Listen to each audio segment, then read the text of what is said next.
Hi എല്ലാവർക്കും Mallu serial റിവ്യൂയിലേക്ക് സ്വാഗതം. അപ്പോൾ നമുക്ക് മംഗല്യം തന്തുനാന എന്ന സീരിയലിൻ്റെ അടുത്ത ഭാഗം നോക്കാം കേട്ടോ. അപ്പോൾ ഈ പ്രശ്നങ്ങൾക്കൊക്കെ നടുവിൽ നിന്നിട്ട് ഗൗതം ഇങ്ങനെ ആലോചിച്ച് നിൽക്കുന്ന ഇടയ്ക്ക് നിധി വന്നിട്ട് പറയുന്നുണ്ട് കേട്ടോ, നമ്മുടെ പാറുവിനെ ആശ്വസിപ്പിക്കാനായിട്ട് പറയുന്നുണ്ട്. അപ്പോൾ ഗൗതം ചോദിക്കുന്നുണ്ട് നിധിയുടെ അടുത്ത്, ഞാനൊരു തീരുമാനം എടുത്താൽ നീ കൂടെ നിൽക്കുമോ, ഈ ഒരു കാര്യം പറഞ്ഞാൽ കേൾക്കുമോ എന്ന് ചോദിക്കുമ്പോൾ നിധി പറയുന്നുണ്ട്, ഇവിടുത്തെ പ്രശ്നങ്ങൾക്ക് പരിഹാരമായിട്ട് ഗൗതം എന്ത് തീരുമാനം എടുത്താലും ഞാൻ കൂടെ ഉണ്ടാവും എന്ന് പറയുന്നുണ്ട് കേട്ടോ. അപ്പോൾ ഗൗതം പറയും, എന്നാൽ വാ നമുക്ക് ഇവിടുന്ന് ഇറങ്ങാമെന്ന് പറയുന്നുണ്ട് കേട്ടോ. അപ്പോൾ നിധി പെട്ടെന്ന് ഞെട്ടും. അപ്പോൾ നിധി ചോദിക്കുന്നുണ്ട്, നമ്മുടെ കാര്യം മാത്രം ചിന്തിച്ചാൽ മതിയോ, അമ്മേനെ കുറിച്ച് എന്താ ചിന്തിക്കാത്തതെന്ന് ചോദിക്കുന്നുണ്ട് കേട്ടോ. അപ്പോൾ പറയുന്നുണ്ട്, അമ്മയ്ക്ക് സമാധാനം കിട്ടാൻ വേണ്ടിയിട്ടാണ് നമ്മളിപ്പോൾ ഇറങ്ങുന്നത്. നമ്മളിപ്പോൾ ഇവിടെ നിന്ന് ഇറങ്ങുകയാണെങ്കിൽ മാനമര്യാദയ്ക്ക് ഇവിടെ നിന്ന് ഇറങ്ങാൻ പറ്റും. നമ്മളിവിടെ നിൽക്കുന്നിടത്തോളം കാലം പ്രണവ് ശിവാനി എന്തായാലും പ്രശ്നങ്ങൾ ഉണ്ടാക്കിക്കൊണ്ടേയിരിക്കും. ഇപ്പോൾ നമ്മളിവിടെ നിന്ന് ഇറങ്ങുകയാണെങ്കിൽ അമ്മ 4 ദിവസം അതിനെക്കുറിച്ചൊക്കെ വിഷമിക്കുകയായിരിക്കും. പിന്നെ പ്രണവ് ഉണ്ടല്ലോ, അപ്പോൾ അവൻ്റെ ഇതിൽ അങ്ങനെ മുഴുകിയിട്ട് പിന്നെ എന്നെക്കുറിച്ച് മറക്കും എന്ന് പറയുന്നുണ്ട് കേട്ടോ. അപ്പോൾ നിധി ചോദിക്കുന്നുണ്ട്, ഇവിടെ നിന്ന് ഇറങ്ങി ഇവിടുത്തെ എല്ലാ പ്രശ്നങ്ങളും തീരുമെന്ന് വിചാരിക്കുന്നുണ്ടോ, വറുമ്മയ്ക്ക് സമാധാനം കിട്ടുമെന്ന് വിചാരിക്കുന്നുണ്ടോ ഗൗതം ചോദിക്കുന്നുണ്ട് കേട്ടോ. ശിവാനി ഇവിടെ വന്നിക്കണത് എന്തായാലും അവൾക്ക് ഇവിടെ പ്രണവിൻ്റെ ഭാര്യയായിട്ട് തുടരാൻ വേണ്ടി മാത്രമൊന്നുമല്ല, ഈ കുടുംബം എന്തായാലും അവൾ ഇവിടുന്ന് തകർക്കും. അപ്പോൾ അതിന് എന്തെങ്കിലും തടസ്സം പറയുമ്പോൾ നിൽക്കുകയാണെങ്കിൽ അവൾ എന്തെങ്കിലും അമ്മേനെ ചെയ്യാനും മടിക്കില്ല. അപ്പം നമ്മൾ ഇവിടുന്ന് പോയി കഴിഞ്ഞാൽ എന്ത് സമാധാനത്തിലാണ് പോകണേന്ന് ചോദിക്കുമ്പോൾ ഗൗതം അപ്പോഴും തീരുമാനം ഗൗതമിൻ്റെ തന്നെയാണ് കേട്ടോ. അതൊക്കെ തന്നെ മറന്നോളും. നമുക്കാണെങ്കിൽ നിർമ്മലമ്മയുടെ വീട്ടിൽ പോയി താമസിക്കാം. അപ്പോൾ നിർമ്മലമ്മയാണെങ്കിൽ ആരുമില്ല, സഹായത്തിന് ആരുമില്ലാണ്ട് അങ്ങനെ നിൽക്കണമല്ലോ. അപ്പോൾ നമ്മൾ ചെന്ന് കഴിഞ്ഞാൽ അവർക്കൊരു സഹായമാവുകയും ചെയ്യും. ഈ പ്രശ്നത്തിൽ നിന്ന് തൽക്കാലം നമുക്ക് രക്ഷപ്പെടാനും പറ്റും എന്ന് പറയുന്നുണ്ട് കേട്ടോ. അപ്പോൾ നിധി അതിന്ന് ഒരുപാട് പിന്തിരിപ്പിക്കാൻ ശ്രമിക്കുന്നുണ്ട് ഗൗതമിനെ. പക്ഷേ ഗൗതം പിടിയിൽ തന്നെ നിൽക്കുകയാണ് കേട്ടോ. നിനക്ക് എന്താ ഞാൻ പറഞ്ഞാൽ മനസ്സിലാവാത്തതെന്നൊക്കെ ചോദിച്ചിട്ട്. അപ്പോൾ നിധി പറയേണ്ടത് ഗൗതമിൻ്റെ അടുത്ത്, ശിവാനി എന്നെ വെല്ലുവിളിച്ചിരിക്കുകയാണ്, എന്നെയും എൻ്റെ ഭർത്താവിനെയും കൂടി ഇവിടുന്ന് പുറത്താക്കും എന്നുള്ളത്. അപ്പോൾ അവളുടെ ഉദ്ദേശം തന്നെ മനസ്സിലായില്ലേ, അങ്ങനെ തോറ്റോടേണ്ട ആവശ്യമില്ല. ഗൗതം ഒന്ന് ക്ഷമിക്ക്, നമുക്ക് കുറച്ച് നാൾ കാര്യങ്ങളൊക്കെ എങ്ങനെ പോണേ നോക്കട്ടെ, എന്നിട്ട് നമുക്ക് ഇതിനൊരു പരിഹാരം ഉണ്ടാക്കാം എന്നൊക്കെ പറഞ്ഞിട്ട് ഒരുപാട് ഇങ്ങനെ ആശ്വസിപ്പിക്കുന്നുണ്ട് കേട്ടോ. അതിനുശേഷം എന്നിട്ട് പറയുന്നത് വരും, അമ്മയെ പോയിട്ടൊന്ന് ആശ്വസിപ്പിക്കുക എന്ന് പറഞ്ഞിട്ട് അമ്മയുടെ അടുത്തേക്ക് വരികയാണ്. അപ്പോൾ ഇവിടെ വന്ന് നോക്കുമ്പോൾ പാറുമണി ഇങ്ങനെ തൊഴുത് പ്രാർത്ഥിച്ച് ഇങ്ങനെ കരഞ്ഞുകൊണ്ടിരിക്കുകയാണ് കേട്ടോ. എൻ്റെ മക്കൾ തമ്മിലുള്ള പ്രശ്നങ്ങൾ കൂടി വരികയാണല്ലോ ഈശ്വരൻ, ഞാൻ ഇതെന്ത് ചെയ്യുമെന്നൊക്കെ പറഞ്ഞിട്ട് ഇങ്ങനെ കരഞ്ഞുകൊണ്ട് നിൽക്കുകയാണ്. അപ്പോൾ ഗൗതമും നിധിയും കൂടി റൂമിൽ നിന്ന് ഇറങ്ങി വരും. അപ്പോൾ ഗൗതം പറയും, ഇപ്പം ഞാൻ കാരണം ഇങ്ങനെ അമ്മ അങ്ങനെ വിഷമിക്കേണ്ടി വരുന്നത്, അത് ഈ ഒരു മോനെന്ന നിലയുടെ എൻ്റെ ഗതികേട് അമ്മേ, എല്ലാ പ്രശ്നങ്ങൾക്കും കാരണം ഇപ്പോൾ ഞാനാണ് എന്ന് പറയുന്നുണ്ട് കേട്ടോ. അപ്പോൾ നിധി ആശ്വസിപ്പിക്കുന്നുണ്ട്, അതൊക്കെ ഒരു നേരം കൊണ്ട് വരുന്നതാണ് ഗൗതമിൻ്റെ കുറ്റമല്ല. അപ്പോൾ ഗൗതം വിഷമിച്ചിട്ട് പറയുന്നുണ്ട് കേട്ടോ, ഇപ്പോൾ പ്രണവ് ഇങ്ങനെ കുടിച്ചിട്ടും പിന്നെ ശിവാനിയുടെ വർത്തമാനം കൂടി കേട്ട് കഴിഞ്ഞാൽ ഞാൻ അവർക്ക് എന്തോ ഒരു ദ്രോഹം ചെയ്ത മാതിരിയാണ്. ഞാൻ എന്തൊക്കെ നല്ലത് ചെയ്തിട്ടും എനിക്ക് എപ്പോഴും പൊട്ടയാണ് കിട്ടണത്. ഞാൻ കാരണമാണ് അപ്പോൾ ഈ കുടുംബത്തിൻ്റെ സ്വസ്ഥത പോണേന്ന് എനിക്ക് തന്നെ തോന്നാൻ തുടങ്ങിയിട്ടുണ്ട്. എന്നിട്ട് ഗൗതം ചോദിക്കുന്നുണ്ട്, ഞാനൊരു കാര്യം ചോദിക്കട്ടെ അമ്മേ എന്ന് ചോദിക്കുന്നുണ്ട് പാറുവിൻ്റെ അടുത്ത്. അപ്പോൾ എന്താ ചോദിക്കുമ്പോൾ പാറു എന്നോട് ചോദിക്കുന്നുണ്ട്, ഇങ്ങനെയൊക്കെ ഞാൻ മൂലം ഈ കുടുംബത്തിന് ഇങ്ങനെ പ്രശ്നങ്ങളൊക്കെ വരും എന്ന് അറിഞ്ഞു വെച്ചാൽ അമ്മ എന്നെ ദത്തെടുത്തായിരുന്നില്ല അല്ലേ അമ്മേ എന്ന് ചോദിക്കുന്നുണ്ട്. അപ്പോൾ പാറു ഇങ്ങനെ ഞെട്ടി നിൽക്കുകയാണ് കേട്ടോ. എന്നിട്ട് പറയുന്നുണ്ട്, കുട്ടികളില്ലാന്ന് വിചാരിച്ചിട്ട് എന്നെ ദത്തെടുത്തിട്ട് ഇപ്പോൾ അമ്മയ്ക്ക് ഭയങ്കര വിഷമമായില്ല അമ്മയെന്ന് ചോദിക്കുന്നുണ്ട് കേട്ടോ. അത് കേൾക്കുമ്പോൾ പാറുവിനെ സഹിക്കണില്ല കേട്ടോ. പാറു ഓളിയിട്ടിട്ട് വിളിക്കുന്നുണ്ട്. ഗൗതം ഉറക്കെ വിളിച്ചിട്ട് അടിക്കാനായിട്ട് ഓങ്ങുന്നുണ്ട്, പക്ഷെ അടിക്കണില്ല കേട്ടോ.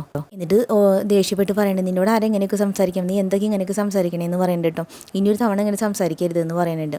അപ്പോൾ പറയും, ഞാൻ അങ്ങനെ എല്ലാം അമ്മയോ ഉദ്ദേശിച്ചത്, അമ്മ ഇപ്പോൾ ഒന്ന് ആലോചിച്ച് നോക്ക്, ഇപ്പം അമ്മ എന്നെ ദത്തെടുത്തില്ലായിരുന്നെങ്കിൽ ഈ പ്രശ്നങ്ങളൊക്കെ എന്തെങ്കിലും ഉണ്ടായിരുന്നോ, പ്രണവ് ആരോട് എന്തെങ്കിലും വഴക്ക് കൂടുമായിരുന്നോ, കുടുംബത്തിൻ്റെ സമാധാനം അങ്ങനെ പോയിരുന്നു എന്നൊക്കെ ചോദിക്കുന്നുണ്ട് കേട്ടോ. അപ്പോൾ നിധിനെ ആശ്വസിപ്പിക്കുന്നുണ്ട്. അപ്പോൾ ഗൗതം ആവശ്യമില്ലാത്ത കാര്യങ്ങൾ സംസാരിക്കരുതെന്ന് പറഞ്ഞിട്ട് കേട്ടോ.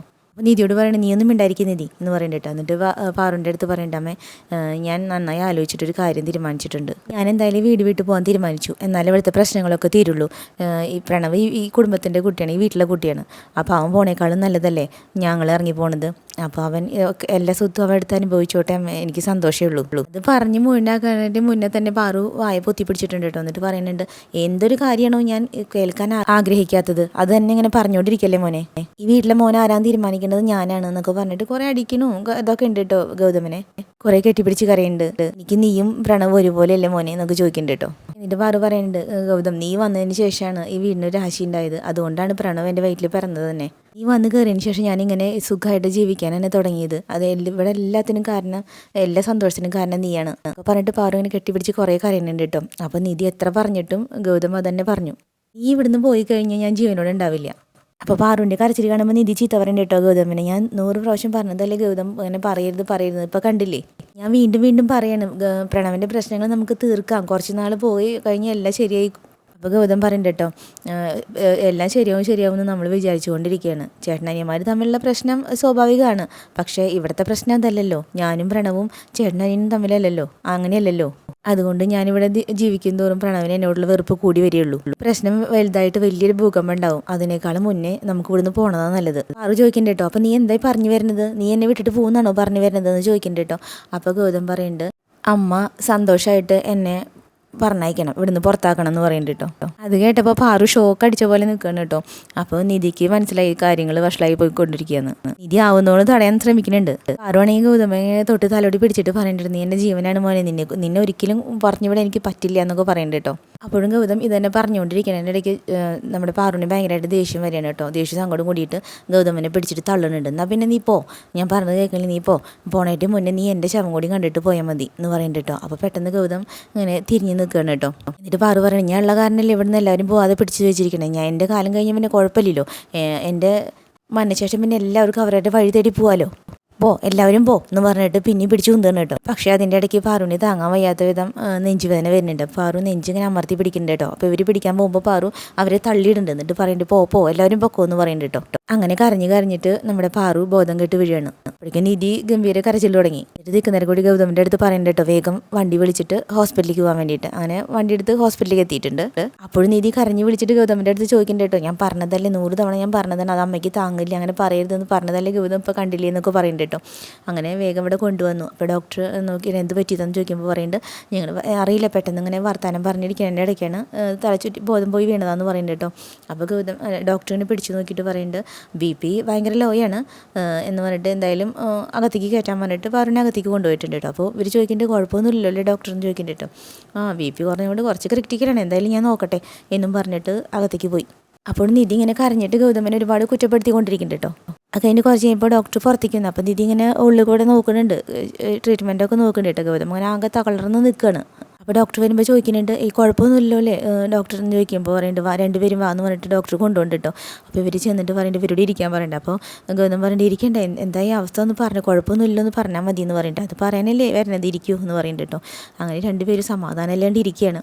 അപ്പോൾ ഡോക്ടർ പറയുന്നുണ്ട്, പാർവതിക്കൊരു മൈനർ അറ്റാക്കാണ് വന്നത്, ഇപ്പോൾ തൽക്കാലം കുഴപ്പമൊന്നുമില്ല, രക്ഷപ്പെട്ടിട്ടുണ്ട് എന്ന് പറയുന്നുണ്ട് കേട്ടോ. അപ്പോൾ രണ്ടുപേരും ഇങ്ങനെ ആകെ അന്തം വിട്ട് നിൽക്കുകയാണ്. എന്നിട്ട് പറയുന്നുണ്ട്, അവരുടെ ഹൃദയത്തിന് ഇപ്പോൾ തീരെ ബലമില്ലാതായിക്കൊണ്ടിരിക്കുകയാണ്, ശാരീരികമായിട്ട് അവർ ഭയങ്കര ക്ഷീണത്തിലാണ്. അപ്പോൾ അവർക്ക് ഇങ്ങനത്തെ ഷോക്ക് വരുന്ന ന്യൂസുകൾ എന്തെങ്കിലും ഉണ്ടെങ്കിൽ അവരോട് ഇനി അതൊന്നും പറയരുത്, അവരെപ്പോഴും സന്തോഷമായിട്ടിരിക്കണം. ഇനി ഒരു അറ്റാക്ക് വരികയാണെങ്കിൽ അവരുടെ പ്രായം അനുസരിച്ച് ഇനി നമുക്ക് അവരെ രക്ഷിക്കാൻ പറ്റുമോ എന്നുള്ളത് അറിയില്ല. അതുകൊണ്ട് അവർ കുട്ടിയെ നോക്കണ പോലെ വേണം അവരെ ഇനി ട്രീറ്റ് ചെയ്യാനായിട്ട്. പിന്നെ ഇപ്പോൾ ഈ അറ്റാക്ക് വന്ന കാര്യം അവരെ അറിയിക്കും വേണ്ട എന്ന് പറഞ്ഞിട്ട് ഡോക്ടർ. ഇപ്പോൾ മയക്കം തെളിഞ്ഞിട്ടുണ്ടാവും, പോയി കണ്ടോളാൻ പറഞ്ഞിട്ട് രണ്ടുപേരും പോയി കാണുന്നുണ്ട് കേട്ടോ. അപ്പോൾ കാണാൻ പോണതിൻ്റെ ഇടയ്ക്ക് നിധി പറയുന്നുണ്ട്, ഇനി ഗൗതം കാരണം ഒരു പ്രശ്നം ഉണ്ടാവരുത്, ഗൗതം ഇനി ഒരിക്കലും ഇങ്ങനെ പറയരുത് നമ്മുടെ അടുത്തെന്ന് പറയുന്നുണ്ട് കേട്ടോ. അപ്പോൾ ഗൗതം പറയില്ല, ഞാൻ കാരണം ഇനി നമ്മുടെ മനസ്സ് ഒരിക്കലും വിഷമിക്കില്ല. പക്ഷേ ഈ പ്രണവ് ശിവാനി ഇങ്ങനെ പ്രശ്നങ്ങൾ ഉണ്ടാക്കിക്കൊണ്ടിരിക്കുകയല്ലേ, അതിനിപ്പോൾ എന്താ ചെയ്യാന്ന് ആലോചിച്ചിരിക്കാൻ കേട്ടോ രണ്ടുപേരും. അപ്പോൾ ഓക്കെ, അടുത്തൊരു ഭാഗമായിട്ട് വീണ്ടും വരാം കേട്ടോ. അപ്പോൾ നമ്മുടെ ചാനൽ ഇഷ്ടപ്പെടുകയാണെങ്കിൽ ലൈക്ക് ചെയ്യാനും സബ് ചെയ്യാനും മറക്കരുത് കേട്ടോ. Okay, by.